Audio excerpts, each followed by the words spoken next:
Hey guys, welcome back. In this video, I want to talk about why you should be paying attention to FXRP on the Flare network.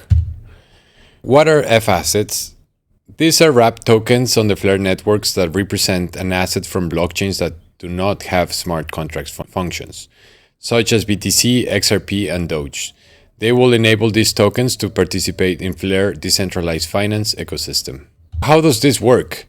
XRP has the escrow function, so Flare designed the core vault, which is a dedicated vault address on the XRP ledger that facilitates efficient liquidity management. It has different security layers. It has no automated signing. It limits the exposure by locking excess XRP daily withdrawal cap, and it restricts the amount of XRP that can leave that vault. So what does this mean? This provides a trustless method to bridge your XRP to Flare, converts it into a ERC20 smart contract token. So once you bring XRP to Flare, it works in the same way as Flare or ETH or any of the ERC20 tokens. As you can see, TVL is been growing substantially over the last months, and this will only increase when XRP lands on Flare. So yeah, it's a good time to be paying attention for sure. What about the EVM sidechain? Well, markets take time. TVL needs to grow, and that is not an easy task. Flare has been building its DeFi capabilities for over a year, and when FXRP launches on Flare, a suite of DeFi protocols with sufficient TVL will be immediately available. The EVM sidechain is still in testing. After it launches, the markets need to be established, and the TVL needs to grow, and this could take at least a year. I don't know if it could be a little bit faster, but it's going to definitely take much longer than deploying on a chain that is already been growing its DeFi capabilities. XRP also has an AMM. The only difference is that on the XRP ledger, the only way to do AMM is a full range. That means that you're providing liquidity from 0 to infinity. So what's happening is that very little of your capital is actually being used to do the trades. Your capital supports trades at any price, so you're always in range and you're always making fees on every trade. The XRPL only has this option. Concentrated liquidity is when you provide liquidity in a very specific price range. For example, a plus minus 30% around the current price. This is exclusive to the Uniswap B3 AMM. And how this works is that your capital is focused in the chosen range. You're earning much higher fees as long as the price stays in range, but you earn nothing when it's out of range.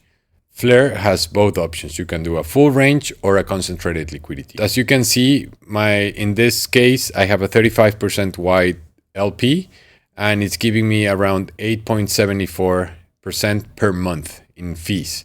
So you cannot get this on a full range liquidity pool. You can do borrowing and lending. What this means is that you lend your XRP and then you can borrow capital against it. This works in an overcollateralized way. So in the example that I'm showing right now, I lend $300 of Flare and I'm taking $81 of stablecoins. The moment that FXRP lands on Flare, this will be available. I mean, maybe a week or two, but this will open very fast, much faster than if you are starting a new market. So by over-collateralizing your loan, you can have access to capital. On the XRP ledger, if you want to do DeFi, there's only two options. You deposit some stable coins and then you join 50-50 between XRP and real USD or USDC on a pool. As the price rises, you sell your XRP for stables and then you're missing out on price appreciation.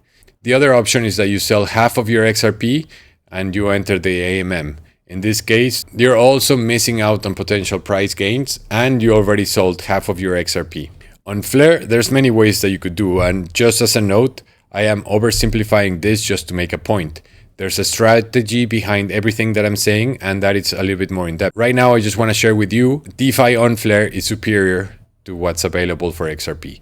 You could lend your XRP, you could borrow against it, and then use the capital to enter in an AMM pool. If the price rises, your position gets converted to stables, but your debt remains fixed. So that allows you to repay the loan and retain the profit. In favorable market conditions, you could loan against your XRP, buy more XRP, and that is called looping. This is fully decentralized. It requires no permission, credit checks, or long waits for loan approvals. There will also be staked XRP. You lock your XRP on the XRPL, and you will get a liquid stake token that is ERC20.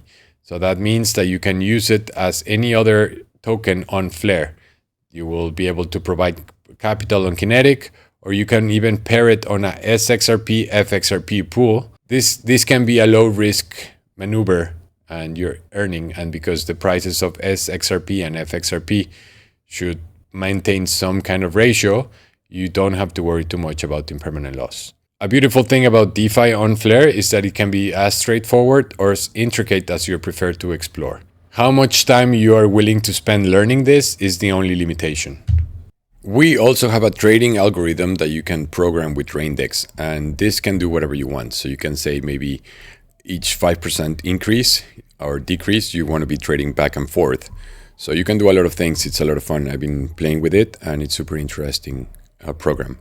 Then you can also do futures in a fully decentralized way with XDFI. And then you have perpetual markets on Sparkdex. The difference is that futures have an expiration date and perpetuals don't.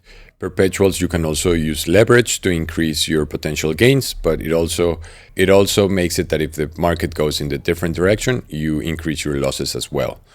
For perps market, you can currently use sFlare, Flare, USDT 0, and very soon FXRP as a currency to set up the perpetuals. So yeah, this sounds wonderful, but DeFi requires a lot of time to learn and to master. You can practice minting and redeeming on Songbird, but the excitement will begin with Flare's launch.